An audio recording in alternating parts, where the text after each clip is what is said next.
The bathtub is dripping, not the gentle tap-tap of a loose faucet. This is thick, slow, the sound honey makes when it hits marble. Amani stares at the ceiling of room 1802, watching a dark stain spread like spilled wine across the white plaster. Her husband snores beside her, oblivious. She reaches for her phone, 3:47 a.m., and debates calling the front desk. Then she smells it. Copper. Sweet rot. Something that doesn't belong in a 5-star hotel. She shakes Terrell awake. He groans, rubs his eyes, looks up. The stain is bigger now, wider. And in the center, a single drop forms, trembles, falls. It lands on his forehead. He wipes it off, brings his fingers to his face, goes completely still. The blood is still warm. Hi, viewers. Kindly tell us where you're watching from and what time it is. 72 hours earlier, Dr. Kamara Reeves sits in her corner office at Mercy General Hospital in Portland, staring at a spreadsheet that refuses to balance.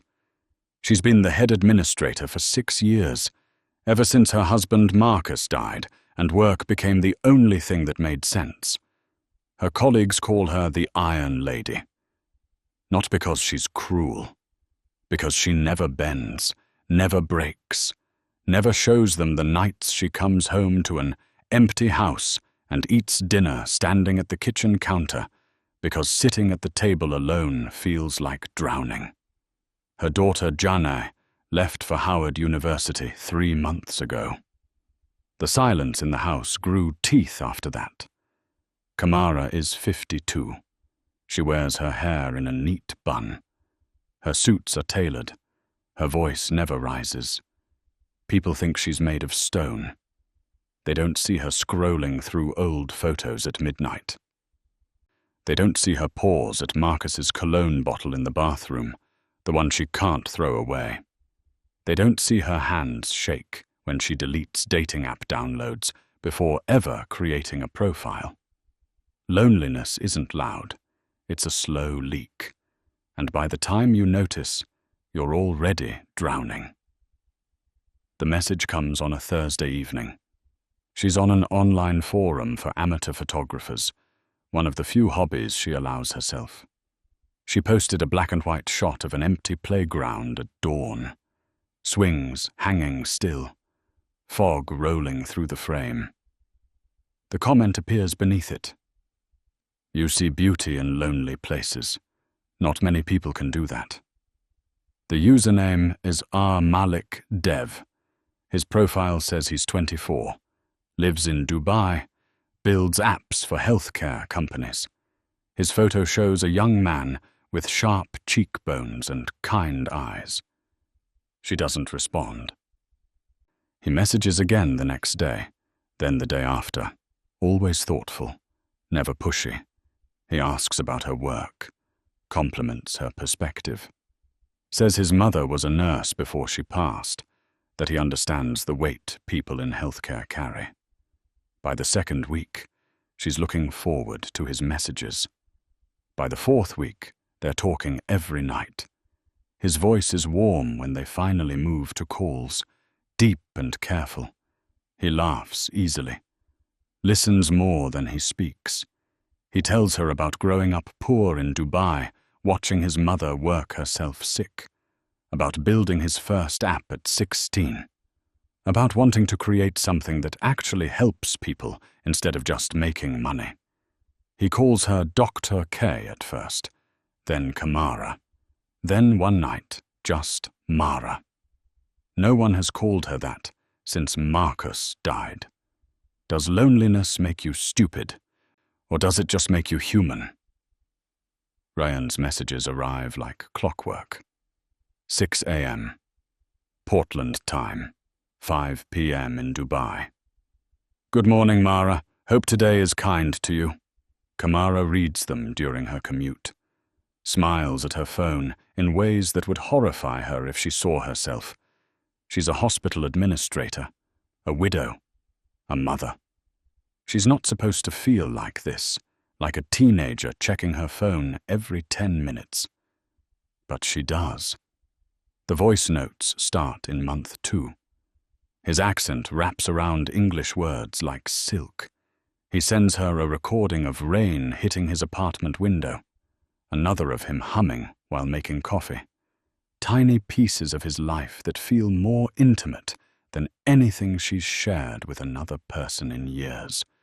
He asks about her day, really asks, wants to know about the budget meeting that made her want to scream. The co-worker who undermines her in front of the board, the way she misses Jane's laugh in the house.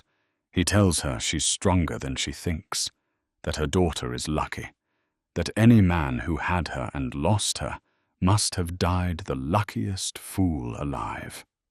When he sends her a digital bouquet, an animated gif of roses that bloom across her screen, she cries in her car before walking into the hospital. Month 3.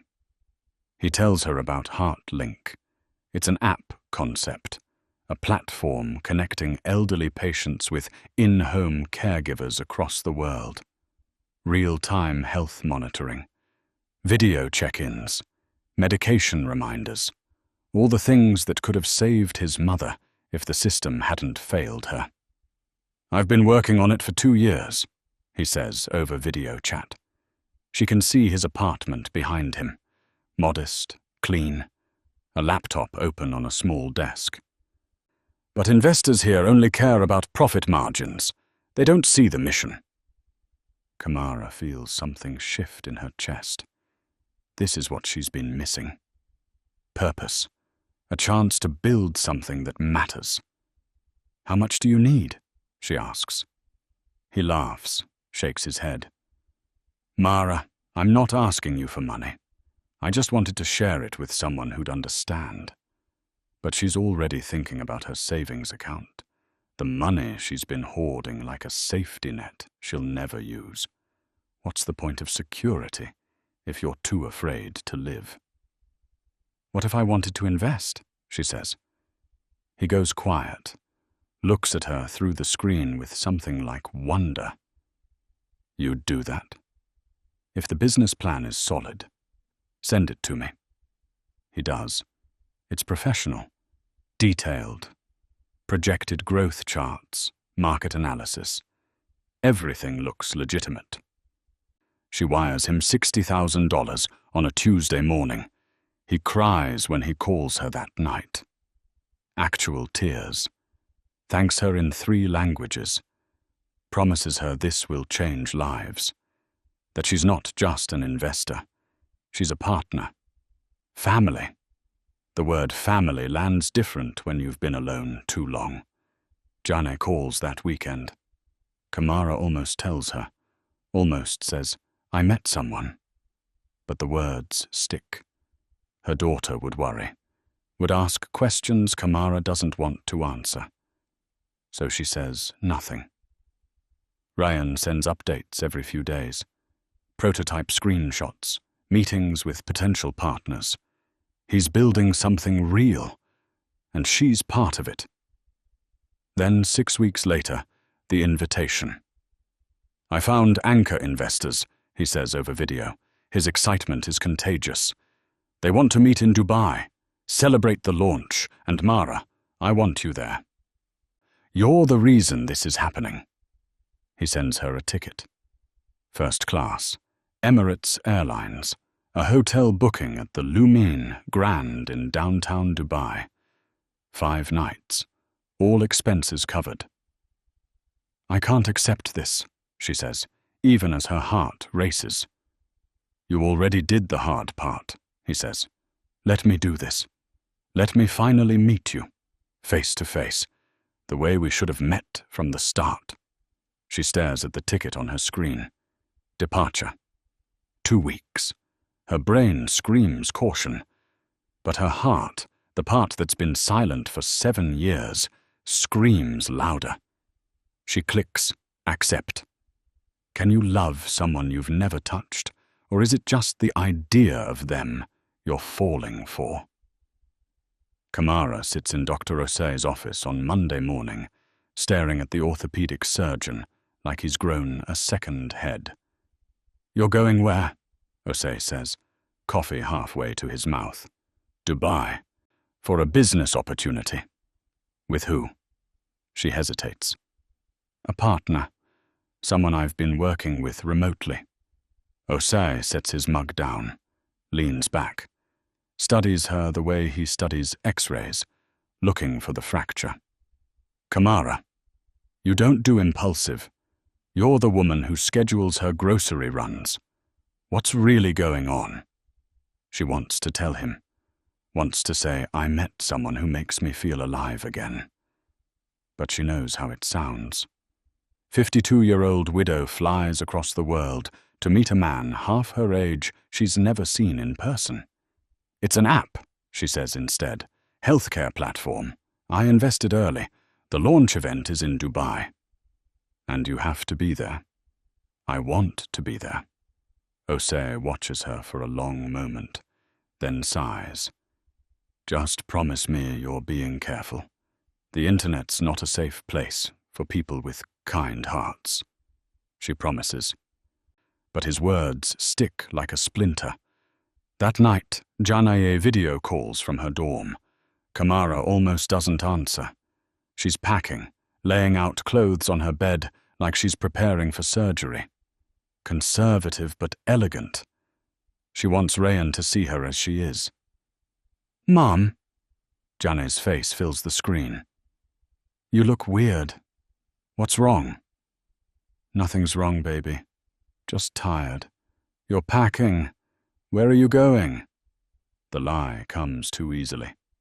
"Medical conference. Seattle. Boring administrator stuff." Janaye narrows her eyes. She has Marcus's ability to read people. "You're a terrible liar. What's actually going on?" Kamara considers coming clean. But what would she say? "I'm flying to Dubai to meet a man I've never touched, but who makes me feel like myself again." Janaye would panic, would call her reckless, would be right. "It's just work," Kamara says firmly. "I'll be back in 5 days. Mom, I love you. Study hard. I'll call you when I land." She ends the call before Jani can press further. The guilt tastes like metal. But beneath it is something else. Something that feels dangerously close to hope. Rayan messages her that night. 3 days, Mara. I can't wait to finally see you." She types back, "Me neither." But her hands are shaking. The airport is chaos. Kamara arrives 4 hours early, too anxious to sit at home.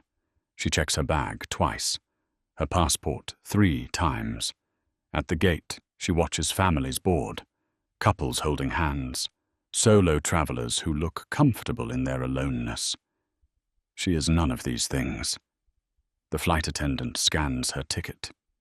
"First class, right this way, Dr. Reeves." The seat is a pod, leather, a lie-flat bed, a screen bigger than her laptop. She's never flown first class. Marcus always said it was a waste of money. But Rayan insisted. "You deserve to be treated well," he'd said. 13 hours to Dubai. She tries to sleep. Can't. Watches the map on the screen, the tiny plane crawling across the Atlantic. Watches movies without retaining a single plot. Orders wine she doesn't drink. Somewhere over the Mediterranean, she opens her photo gallery, scrolls to the pictures of Marcus, his smile at their wedding, his hand on her pregnant belly, his hospital bed at the end. She closes the gallery, opens her messages with Rayan. "Landing in 6 hours. Are you nervous?" His reply comes instantly. Terrified, but the good kind. She smiles, types back. "Me too." The seatbelt sign dings. The captain's voice crackles overhead. Ladies and gentlemen, we're beginning our descent into Dubai International Airport. Kamara looks out the window. The city glows beneath her. Gold and white towers rising from the desert like something out of a dream. It looks like hope. It looks like a second chance. It looks nothing like the place where she'll die. Would you get on that plane? The wheels hit tarmac at 11:34 p.m. local time. Kamara's body hums with exhaustion and adrenaline in equal measure. She follows the crowd through the jet bridge into an airport that looks like a shopping mall made of light. Everything gleams. Marble floors, gold-trimmed escalators, stores selling watches that cost more than her car. The air smells like expensive perfume and jet fuel. She checks her phone. A message from Ryan, sent 20 minutes ago. "Landing soon. I'm in arrivals. Can't wait to hold you." Her chest tightens.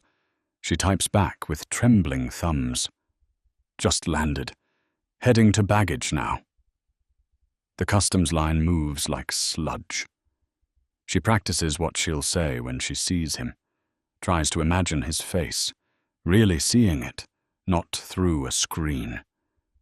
Wonders if he'll be disappointed, if she looks older in person, if the version of herself she built over 8 months of messages will crumble the second they're in the same room. The customs officer stamps her passport without looking at her. Enjoy Dubai. Baggage claim. Arrivals. The sliding doors. She steps through. The hall is packed. Families. Drivers holding signs. Couples embracing after long separations. She scans faces, looks for the man from the photos, the kind eyes, the smile that always felt like sunlight. Her phone buzzes. "Mara, I'm so sorry. Emergency meeting ran late. Sending my associate Darius to pick you up. He's holding a sign with your name. I'll meet you at the hotel. I promise." Her stomach drops. She reads it again. Then a third time. Tries to swallow the disappointment. Tells herself it's fine. He's busy. Successful people have last-minute meetings. This doesn't mean anything. But her hands won't stop shaking. She spots the sign. Her name in block letters. Dr. Kamara Reeves. The man holding it is not what she expected. Mid-30s, tall, wearing a black suit and sunglasses despite the fluorescent lights. He doesn't smile when she approaches. "Dr. Reeves?" His accent is thick, clipped. "Yes." "Are you Darius?" "Yes." Car is outside. He reaches for her suitcase. She hesitates. Something about him feels wrong. Too formal. Too cold. She thinks about Osei's warning, about Janae's suspicion, about every true crime podcast she's ever half listened to while doing paperwork. "Can I see ID?" she asks, tries to sound casual. "Just to be safe." Darius stares at her for a beat too long, then pulls out a business card. D. Karos, Executive Transport Services, a Dubai address. It looks real.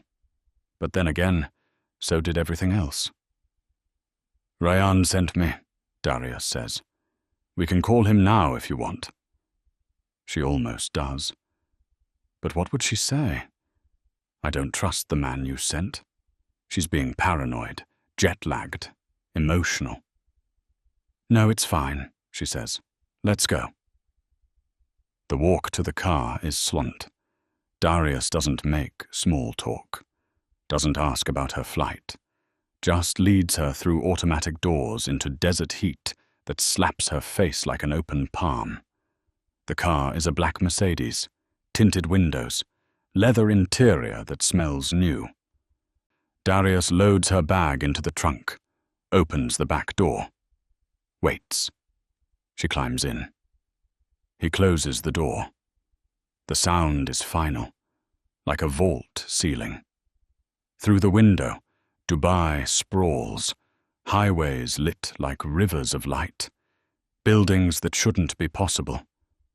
The Burj Khalifa in the distance, a needle piercing the sky. It's beautiful, overwhelming, and suddenly very far from Portland. Darius gets in the driver's seat, doesn't speak, just pulls into traffic. Kamara tries Ryan's number. It rings 4 times, goes to voicemail. She tries again.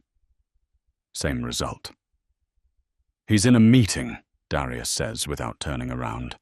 No phones allowed. Very important investors. When will he be done? Soon.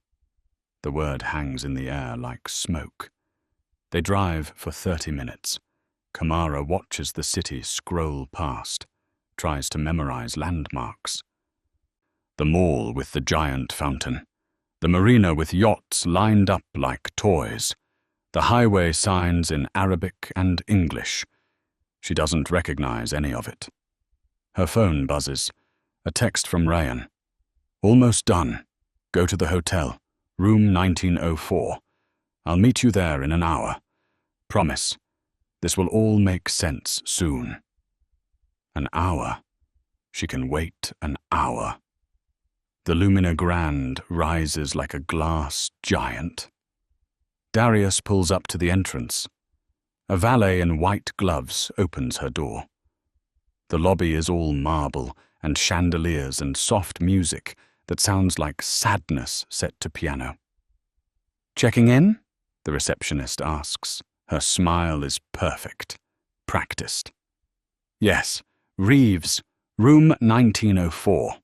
The woman types, pauses, types again. Ah yes, already checked in. Here's your key. 19th floor. Elevators to your right. Enjoy your stay. Already checked in. By who? Kamara takes the key card. Thanks her. Turns to find Darius. He's gone. The elevator ride is silent except for soft jaskis that makes her skin crawl. She watches the numbers climb. Watches her reflection in the polished doors. She looks small, tired, afraid. The doors open on the 19th floor. The hallway is empty. Cream carpet, gold sconces, doors that all look identical. Room 1904 is at the end of the hall. She slides the key card. The lock clicks green. She pushes the door open. The room is massive, floor-to-ceiling windows overlooking the city. A king bed with white linens. A fruit basket on the table with a note. Welcome, Mara. Make yourself comfortable. Ah. She sets her suitcase down, walks to the window, presses her palm against the glass. The city glows beneath her, indifferent and enormous. Her phone rings. Ryan. She answers. Where are you? I'm so sorry. His voice sounds strange, distorted, like he's calling from underwater. I'm still in the meeting, but I'll be there. I promise. When? A pause. Too long. Soon, he says. And something in that word, the way it stretches, the way it doesn't land, makes every hair on her neck stand up. Ryan, I want to see you. Now. Not later. Now. Another pause. You will, he says, but not the way you think. The line goes dead.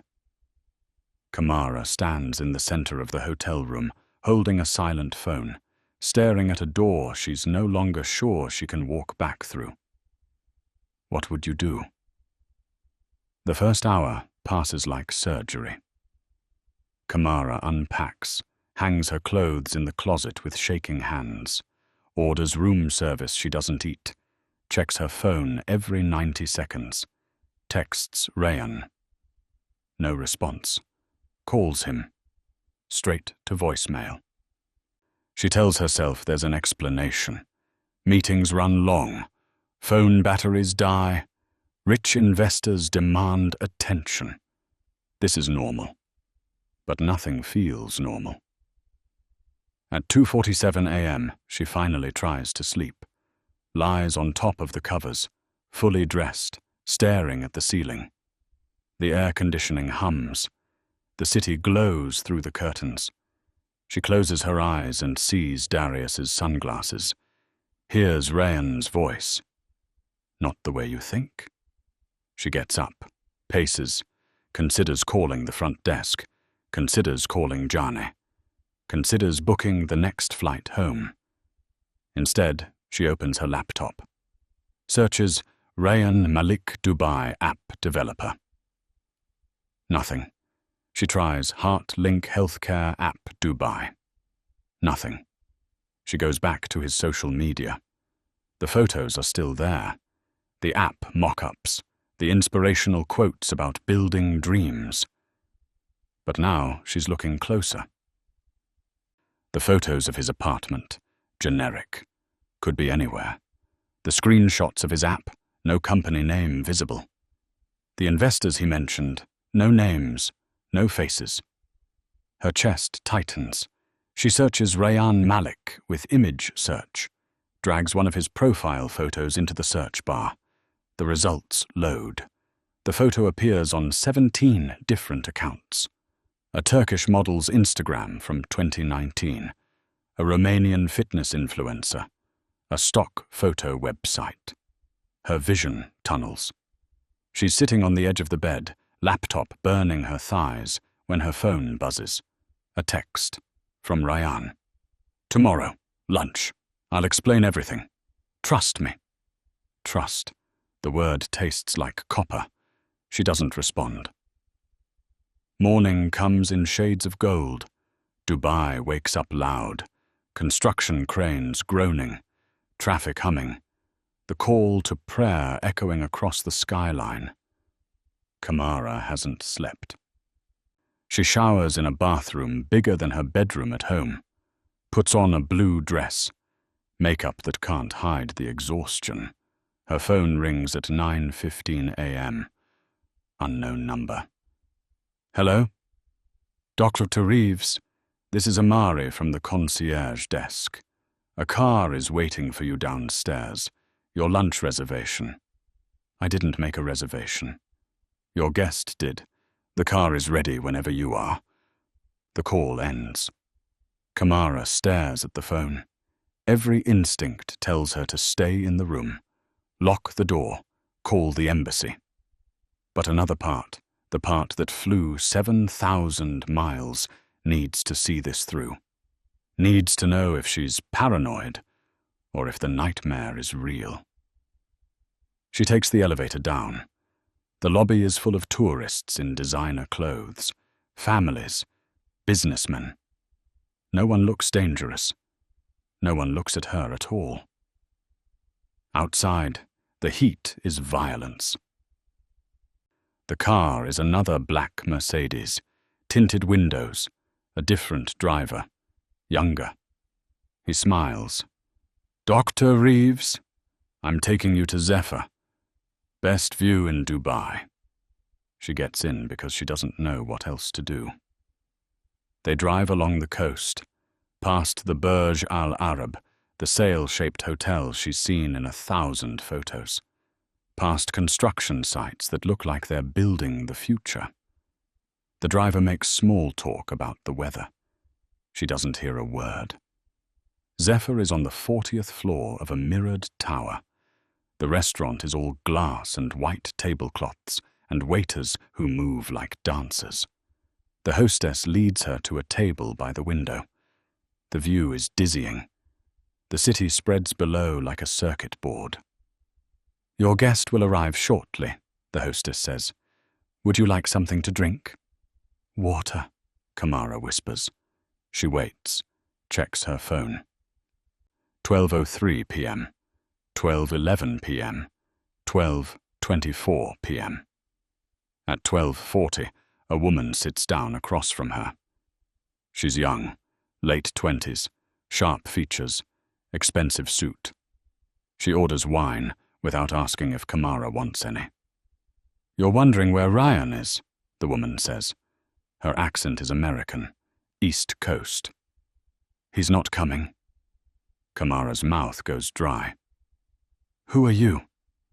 "Someone who's going to give you a choice." The woman slides an envelope across the table. Kamara doesn't touch it. "Inside is a plane ticket," the woman says. "Leaves tonight, first class, back to Portland. You take it, this ends. You go home. You tell everyone the trip was great. You never mention Ryan again. You lose $60,000, but you keep your life." Kamara's hands are shaking. "What's the other option?" The woman sips her wine, studies Kamara like a specimen. "You try to be clever. Try to go to the police.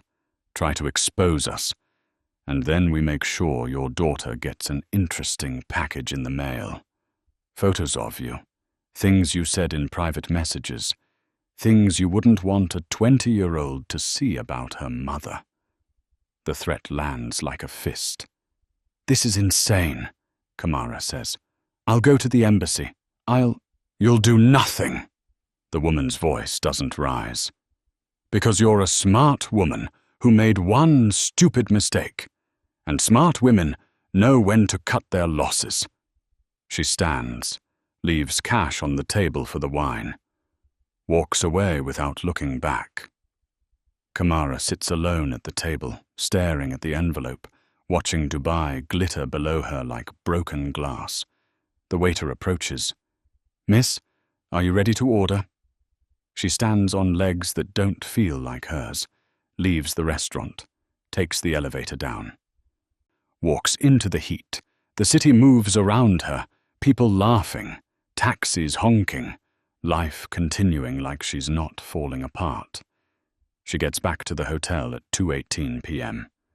Room 1904. Locks the door. Double-checks it. Sits on the bed. Opens the envelope. The ticket is real. Emirates. Tonight. 11:55 p.m. She could take it. Could pretend this never happened. Could go home and lie to everyone and bury this like she buried Marcus. Her phone buzzes. A message from an unknown number. A photo.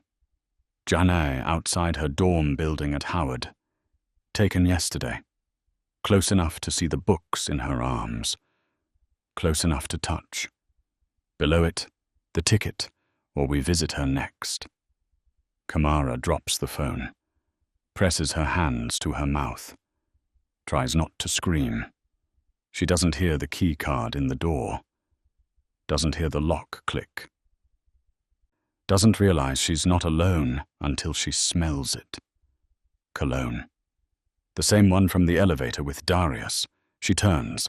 He's standing in the doorway, sunglasses on, hands in his pockets, watching her the way predators watch prey. "Time to go," Darius says.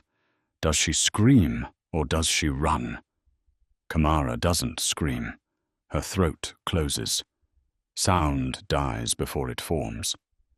She watches Darius step into the room, slow, measured, like he has all the time in the world, and her body makes the decision her brain can't. She runs for the bathroom, slams the door, locks it, presses her back against the wood. Her heart hammers so hard, she tastes blood. "Dr. Reeves." His voice comes through the door, calm, almost bored. "This doesn't have to be difficult." She grabs her phone, dials emergency. Her fingers slip on the screen. She tries again. The call connects. "Dubai police, what is your—" The door explodes inward. Wood splinters. The lock tears from the frame. Darius fills the doorway. He takes the phone from her hand, not rough, just efficient, and ends the call. Drops it in the toilet. "The ticket," he says. "You should have taken it." Kamara's voice comes out broken. Please, I have a daughter. I'll go home. I won't say anything. I swear. I know. He reaches into his jacket. But those weren't my orders. She sees the syringe before she understands what it means. Clear liquid. Professional grip. He's done this before. She tries to fight. Claws at his face. Her nails catch skin. He doesn't flinch, just grabs her wrist. Twists. She gasps. The needle slides into her neck. The world goes soft at the edges. Her legs fold. He catches her. Lowers her to the bathroom floor like a gentleman helping a woman into a chair. She tries to speak. Her tongue is made of cotton. Shh, he says. It'll be over soon. The last thing she sees is the bathroom light, white and pure and impossibly far away. Then nothing. Time becomes pieces, fragments that don't fit together. She's in the bathtub, water running, cold. Her dress is gone. Someone is talking, but she can't make out words. Hands on her shoulders, not violent, clinical. She tries to move. Can't. Her body belongs to someone else now. A camera flash. Once. Twice. 3 times. A voice. Female. American. Says something about proof of life for the secondary. Kamara wants to ask what that means. Her mouth won't work. The water stops. Hands lift her. Wrap her in a towel. Carry her to the bed. The city lights outside the window blur into streaks. She thinks about Jane, about Marcus, about the orchids she planted in the backyard that she'll never see bloom. She thinks, this is how it ends. Not with purpose, not with meaning, just alone in a foreign country, because she was stupid enough to believe a stranger's kindness. A phone rings. Someone answers. The woman's voice again. It's done. Send the confirmation. Confirmation of what? Kamara's eyes won't stay open. She stops trying.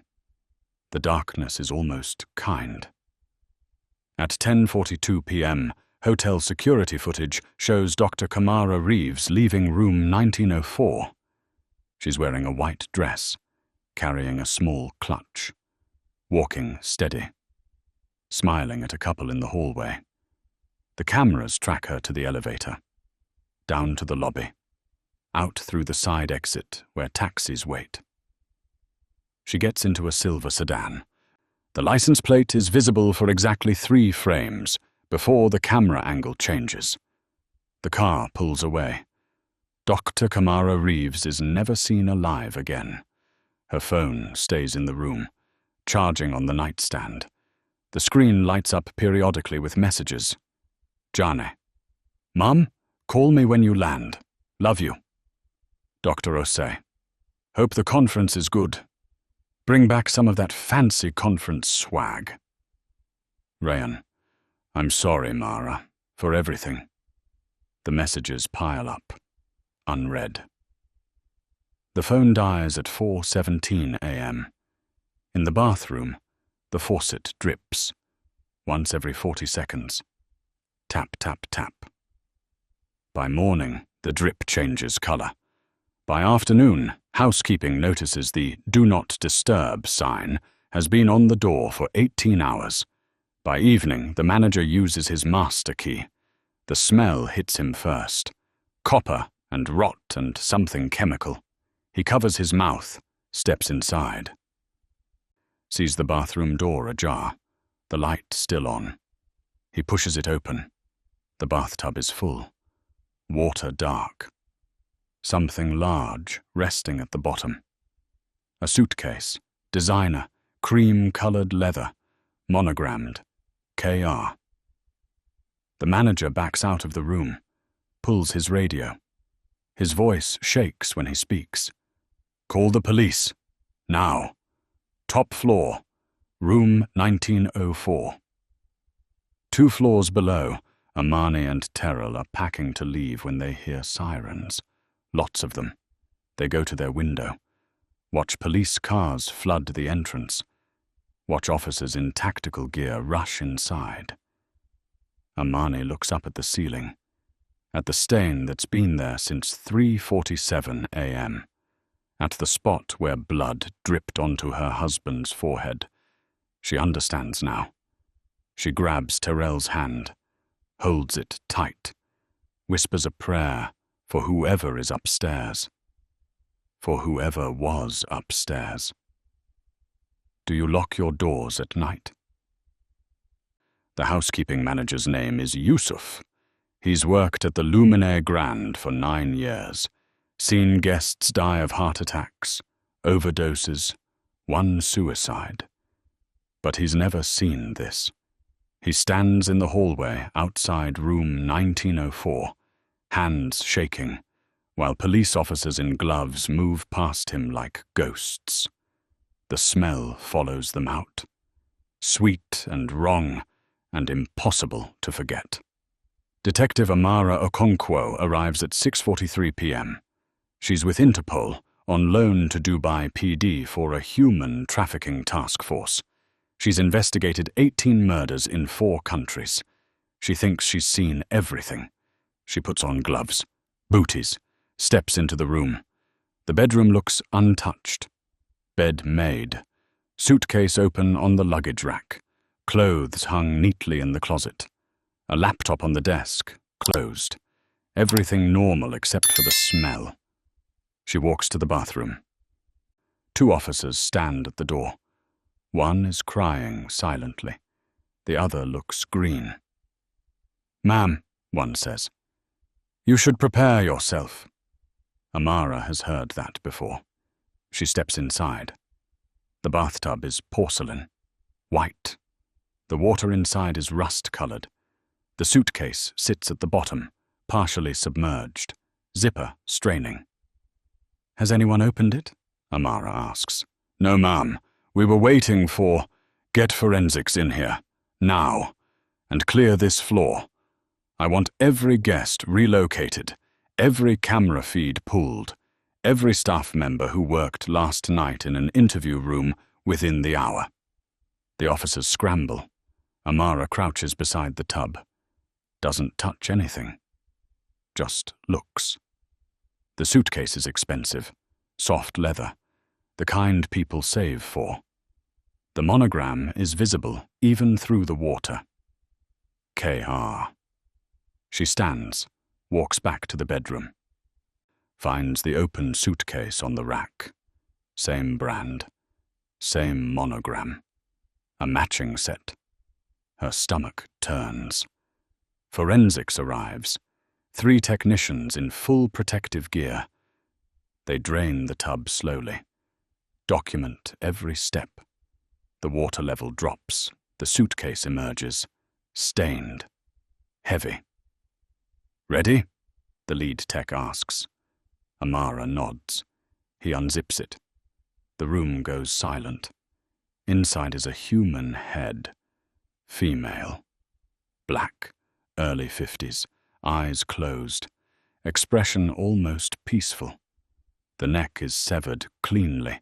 Surgical precision. No ragged edges. Whoever did this had training. One of the techs vomits in the corner. Amara doesn't look away. She studies the face, commits it to memory.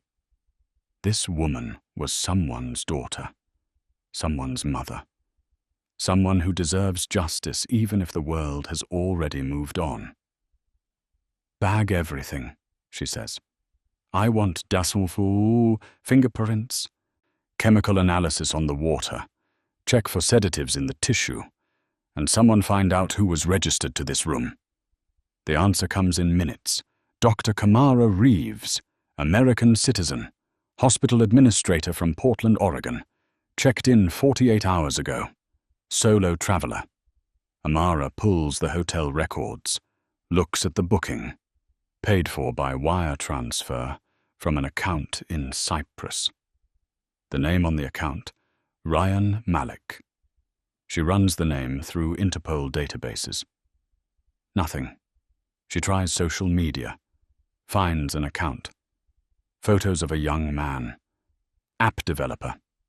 Dubai resident. The account is 8 months old. 300 followers. Generic posts about entrepreneurship and gratitude. She reverse image searches one of the photos. Matches on 17 accounts. The face belongs to a Turkish model who's very much alive and has never been to Dubai. Amara's jaw tightens. She goes back to the room. Finds Kamara's laptop. It's unlocked. Password saved. She scrolls through emails, messages, 8 months of correspondence with Rayyan, declarations of affection, business plans, wire transfer confirmations, $60,000 sent to an account that doesn't exist for an app that was never real. Classic romance scam, one of the techs says behind her. Happens all the time. But they usually just take the money and disappear. Why kill her? That's the question. Amara keeps digging, finds a message thread from 2 days ago. Kamara asking to meet in person. Rayyan deflecting. Kamara insisting. Then a final message from Rayyan. You will, but not the way you think. Amara screenshots everything. Sends it to the Interpol cyber unit with a priority flag. She goes downstairs, pulls security footage. Watches Kamara check in. Watches her leave her room at 10:42 p.m. in a white dress. Watches her smile at strangers in the hallway. Get into the elevator. Walk through the lobby. Step into a silver sedan. Amara pauses the footage. Zooms in on the license plate. Runs it. Rental car. Picked up 3 days ago by someone named Darius Karos. Passport. Greek. Address. Non-existent. The car was returned yesterday morning. Wiped clean. No prints. No DNA. Nothing. She rewinds the footage. Watches Kamara get into the car. Watches the driver.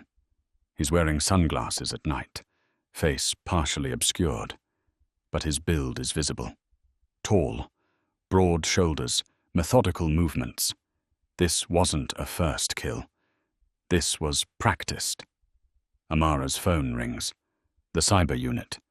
We traced the wire transfer. Went through 4 shell companies before landing in a personal account in Abu Dhabi. Registered to a Lydia Travers, American citizen, age 28. Send me everything. The file arrives in seconds. Lydia's photo, passport scan, address in Abu Dhabi. And then something that makes Amara's blood freeze. An old social media post from 6 years ago. Lydia posing with an older woman. Caption. Thanks, Auntie Kamara, for letting me crash with you while I figure out my life.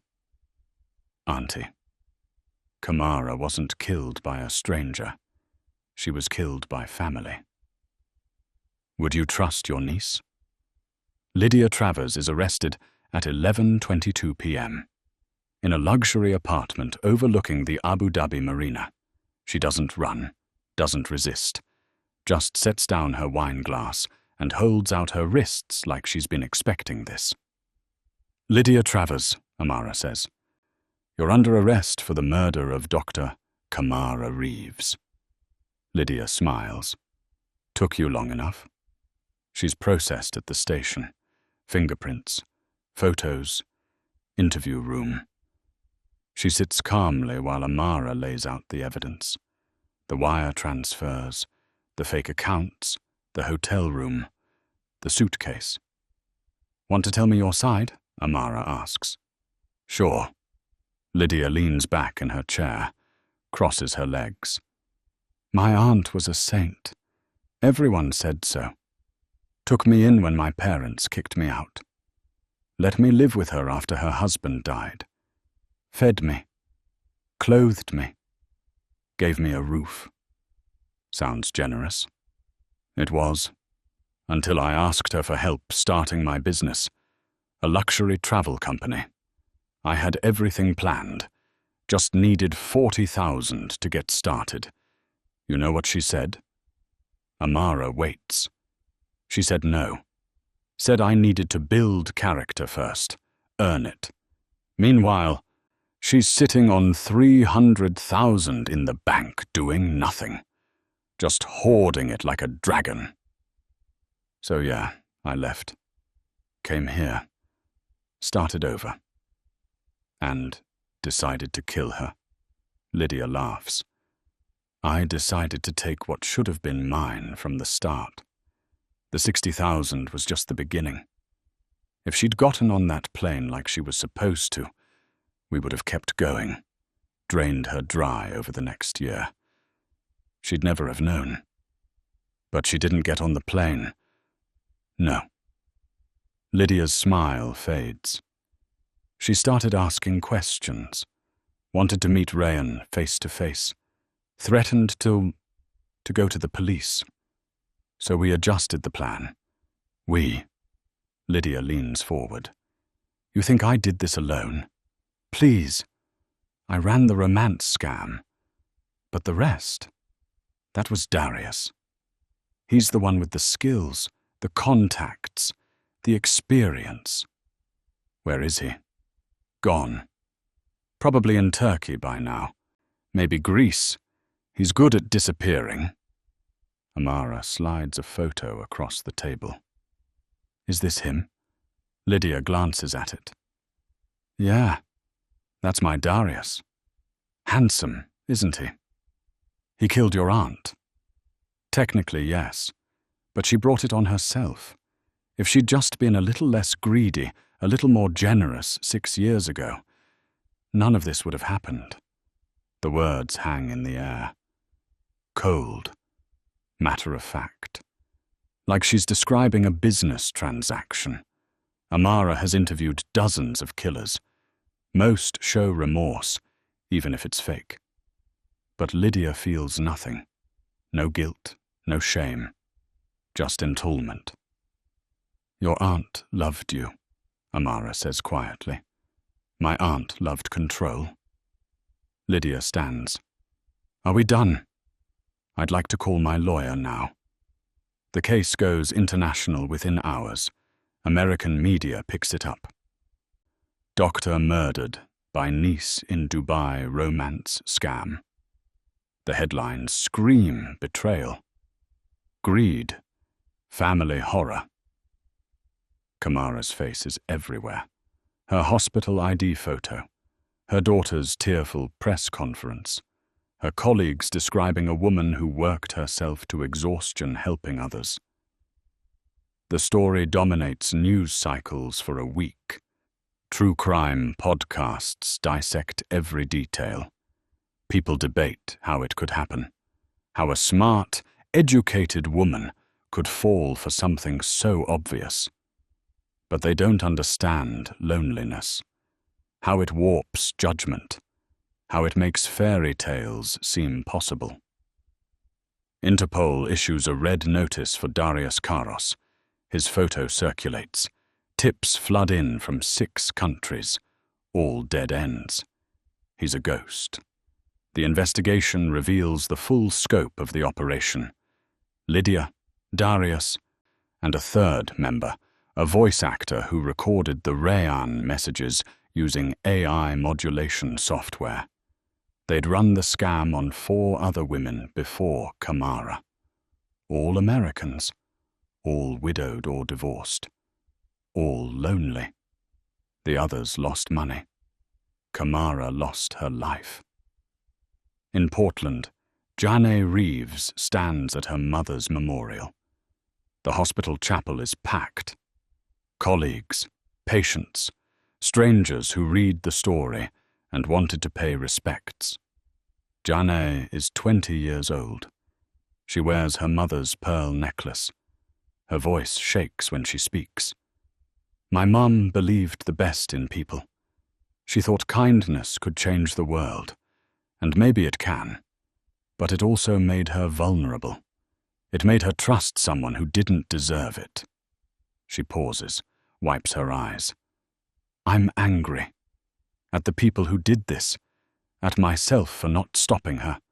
At the world for being so cruel. But mostly I'm just sad. Because my mom deserved better. She deserved real love. Real connection. And instead she got lies wrapped in pretty words. The chapel is silent, except for quiet crying. If you're watching this story, Jane says, if you're thinking about someone you met online who seems too good to be true, please be careful. Because not everyone who says they love you means it. And some people will smile while they destroy you. She steps down. The memorial ends. People file out. Life continues. But Kamara's story doesn't end there. Because 3 months later, Interpol gets a tip. A woman in Athens saw a man matching Darius's description at a cafe. She took a photo, sent it in. The photo is grainy, but Amara knows that posture, that build, that way of sitting like he owns the space. She boards a plane that night. Night. Is justice ever really served? The cafe in Athens sits in the Plaka district. Narrow streets, tourist shops selling fake marble statues, the smell of grilled octopus and diesel fumes. Amara watches from across the street. The man is there, same height, same shoulders. He's wearing different clothes, linen shirt, canvas pants, but the movements match. The way he holds his coffee cup, the way he scans the crowd. She's not alone. Greek police are positioned at both exits. Interpol agents blend with tourists. They've been watching for 2 days, confirming identity, building a case. Today they move. Amara waits for the signal, watches him pay his bill. Stand. Start walking toward the metro station. Now. Officers close in from 3 directions. Smooth. Professional. He doesn't see them until it's too late. Darius Karos. Hands where we can see them. He freezes. Doesn't run. Just stands there in the middle of the street while tourists stop and stare. Wrong person, he says. His accent is different now. French. My name is Philippe Moreau. I'm a teacher. Check my passport. We will. Amara steps forward. Along with your fingerprints, your DNA, and the security footage from the Lumine Grand Hotel. Something flickers across his face. Recognition. Calculation. Then nothing. They take him in. The interrogation room in Athens is smaller than the one in Dubai. Concrete walls, fluorescent lights, a metal table bolted to the floor. Darius, Philippe, whoever he is, sits calmly. Lawyer present, recording running. I've never been to Dubai, he says. Never heard of Kamara Reeves. You have the wrong man. Amara slides a photo across the table. Security footage from the hotel. Him opening Kamara's door. Clear face. Clear time stamp. Explain this. He glances at it. That could be anyone. Your fingerprints were on the bathroom door handle. Impossible. I've never been there. Your rental car was caught on traffic cameras 17 times between the airport and the hotel.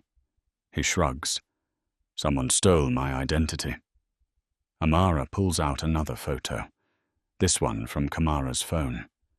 A selfie Lydia sent her months ago. In the background, barely visible, is a man. Tall, broad shoulders, sunglasses. This was taken in Abu Dhabi 6 months before the murder.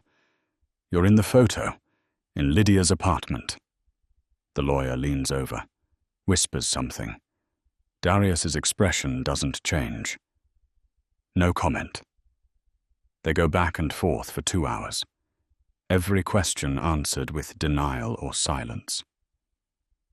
He's been trained for this, knows how to wait out interrogation, knows they need more than circumstantial evidence. Then Amara plays her final card. She pulls out a tablet, cues up a video, hits play.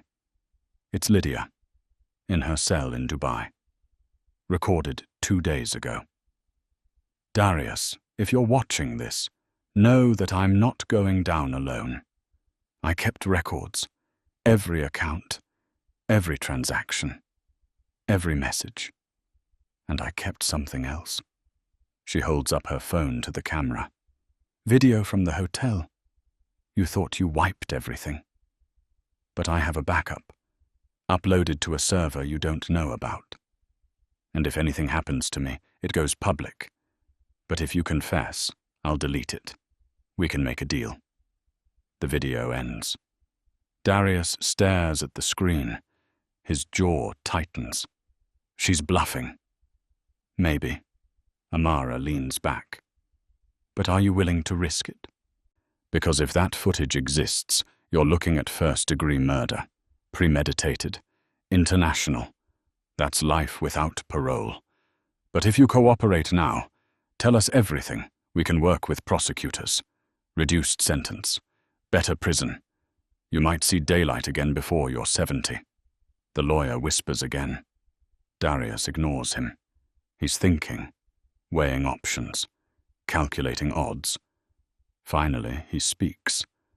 I want full immunity. Not happening. Then 20 years maximum. Eligible for parole in 10. Amara looks at the prosecutor in the corner. They exchange glances. The prosecutor nods. 15 years. Parole in 7. Take it or leave it.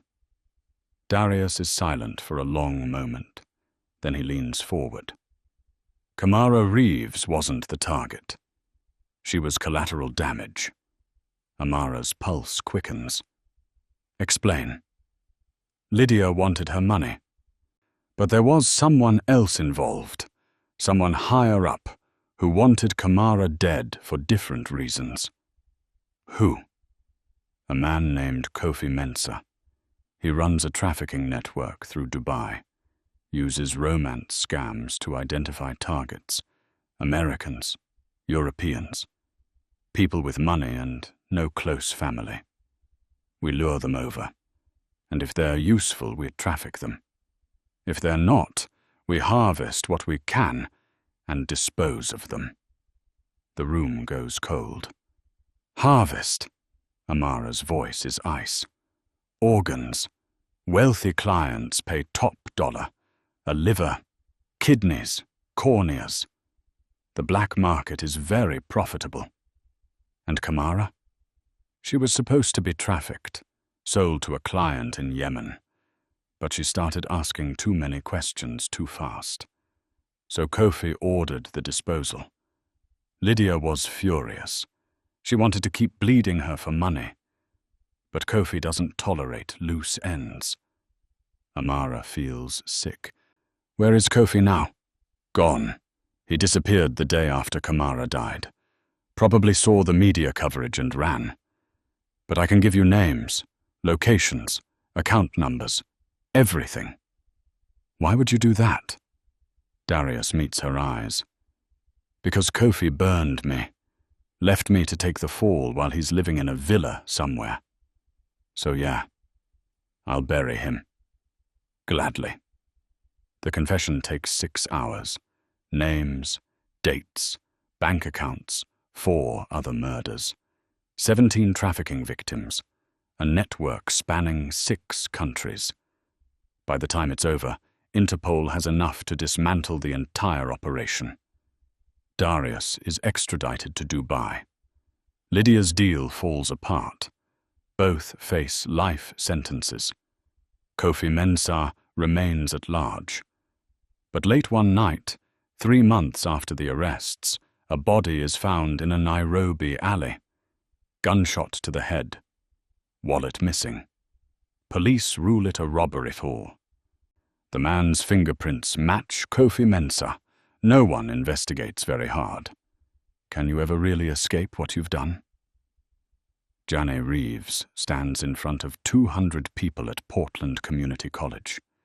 It's been 1 year since her mother died. 1 year since she buried her dreams with her body. She's no longer a student. She's an advocate. Loneliness is not a weakness, Janae says into the microphone. Her voice is steady now. Practiced. It's a human condition, and predators know that. They weaponize it.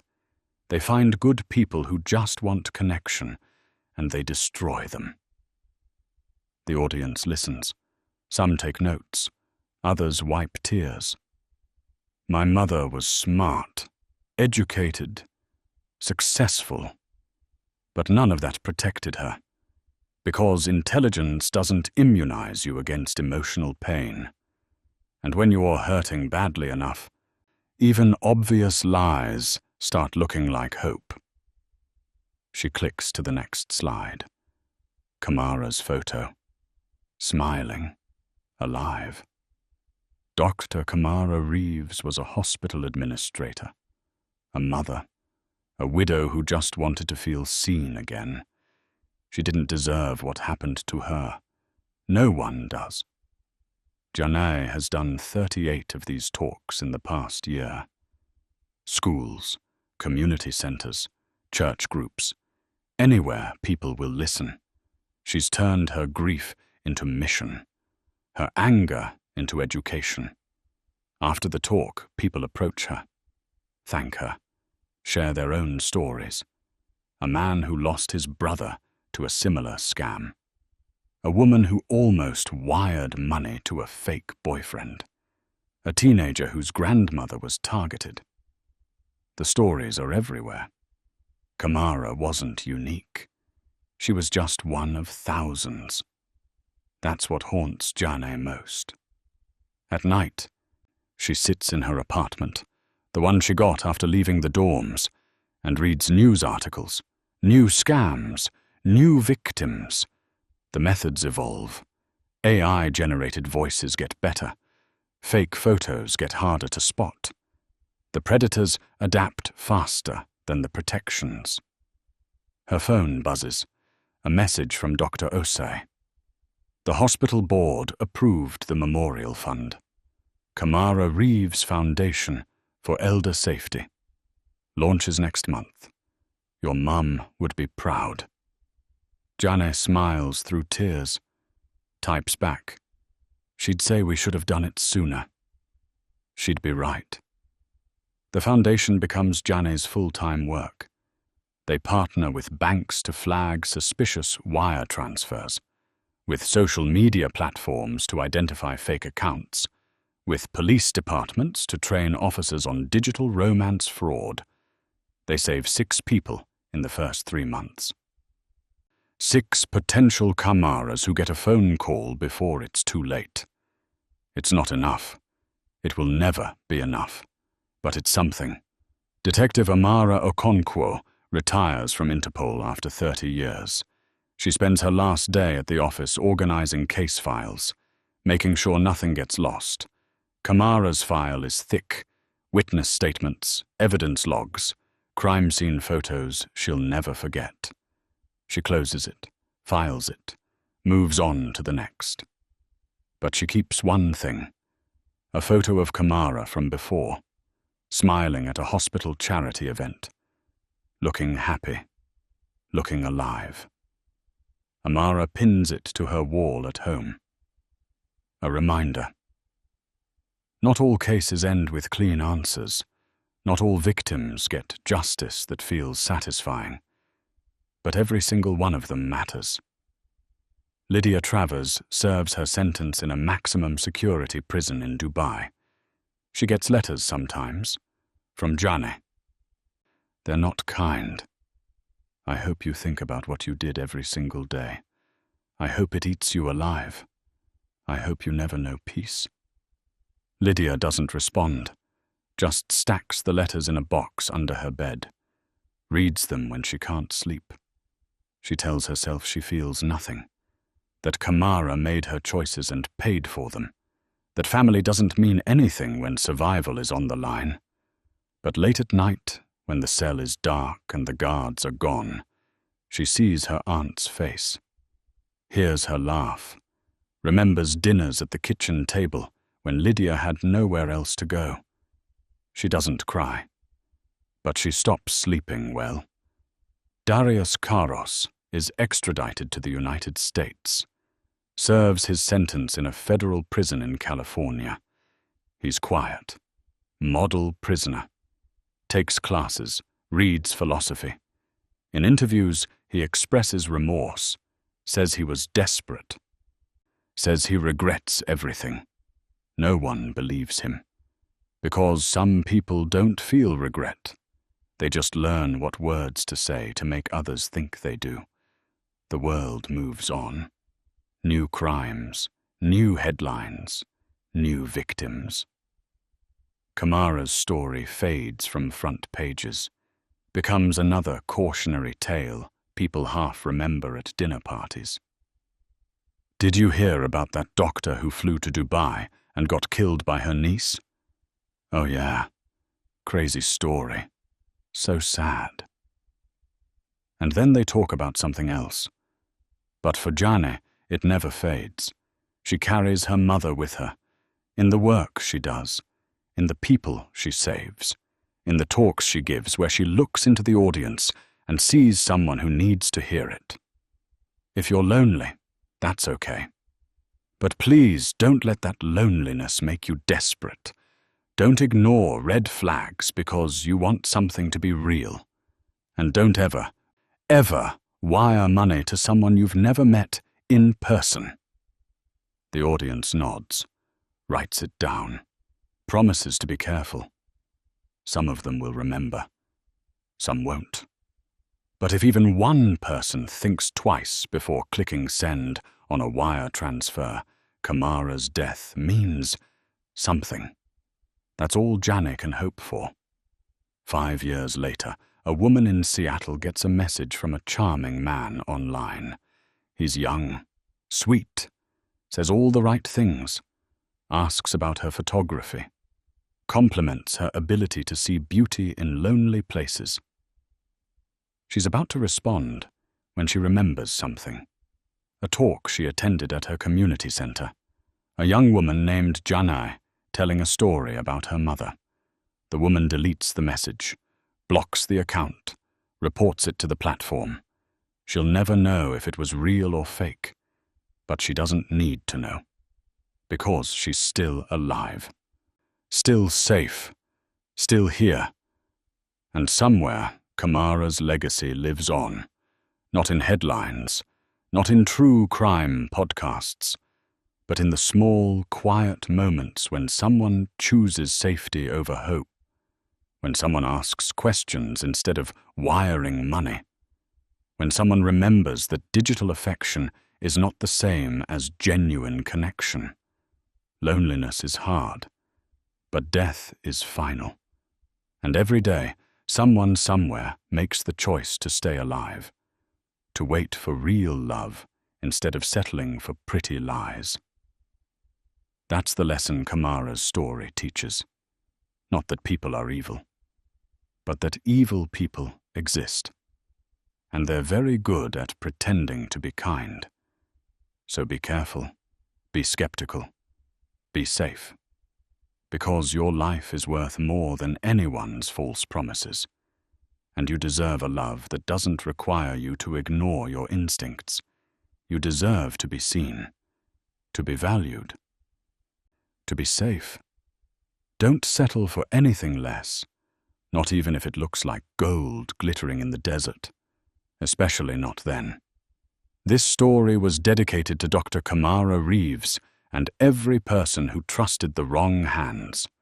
May their stories save the next person from making the same mistake. If this story moved you, if it made you think, if it made you want to protect someone you love, then subscribe to this channel. Turn on notifications, because we share stories that matter, stories that inspire, Stories that could save a life. Drop a comment below. Share your thoughts. Tell us what you learned. Your words might be exactly what someone else needs to hear. And most importantly, share this video. Because somewhere out there, another Kamara is scrolling through messages right now. And maybe, just maybe, this story will make them pause. That pause could save their life. Stay safe. Stay skeptical. And remember, real love never asks you to ignore your instincts. We'll see you in the next story.